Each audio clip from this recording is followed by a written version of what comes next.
Siz Beyik Prag'da Mahtumlu Prag'ı 282. yıl dönüm günde bayram toyuna hoş geldiniz. Elmadan toyu olasın, sahramıdan toyunum olsun.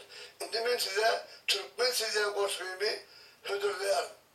Etrek hem gülüğünü uğuzu benzetip, ara alıp korap durun Türkmensiz, dağ derani ekip yağdı benzetip, daştın hakkın sorap durun Türkmensiz, edeplisiz, Türkanesiz, sadesiz, layıksınız Türkmen diyen adesiz, hizmet edip yakini hem yadesiz, köp mihmanın gönlünün Türkmensiz, halaldır durkunuz, halal ırsınız, halalın verersiz her de verseniz, halallıkta eğersiniz, hakikata doğru duran Türkmensiz, mekanınız kim sakranın kuzuğu, sazındırır salyar tutar kızığı, bereketten dolu mıdam saçığı, güzel yurtta hıdır görün Türkmensiz, dağlarınızda Göroğlu'nun izi var, etrek yakasında mengliğin nezi var,